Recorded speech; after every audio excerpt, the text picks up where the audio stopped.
বিয়ের আগে যেহেতু আমি খুব একটা রান্নাবান্না করতাম না, মানে প্রয়োজন পড়তো না বলতে পারো, সেই জন্য না আমার এই ধরনের হালকা পাতলা মাছের ঝোল বলো, আলু পোস্ত, এই রান্নাগুলো আমি খুব একটা ভালো পারি না। আমি ফার্স্ট টাইম আজকে বানিয়েছিলাম পাতলা মাছের ঝোল ঝিঙে আলু দিয়ে। এটা আমার লাইফের ফার্স্ট টাইম। বিশ্বাস করো, ঝিঙেটা না আমি খুব একটা পছন্দ করি না, বাট যখন রান্না করছিলাম মনে মনে ভাবছিলাম কেমন যে খেতে হবে কে জানে। বাট রান্না করার পরে খেয়ে মনে হচ্ছিল না যে এটা আমি ফার্স্ট টাইম রান্না করেছি। আসলে কথা আছে না, চেষ্টা যদি তুমি করো আর মন থেকে যদি সেটা তুমি করো, অবশ্যই ভালো হবে।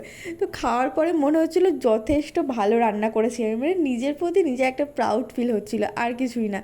এটা এমন কিছু না, আমিও জানি যে মাছের ঝোল রান্না করাটা এমন কিছু না, কিন্তু তুমি যখন কোনো কিছু ফার্স্ট টাইম ট্রাই করবে না, সেটা যদি খুব একটা ভালো হয়ে যায় তো তোমার নিজেকে নিজেরই মনে হবে যে না, আমি পেরেছি। এই আর কি। আমি জানি এটা এমন কিছু বড় ব্যাপার নয়, বাট তাও আর কি, চেষ্টা করলে সব হয়, এটাই।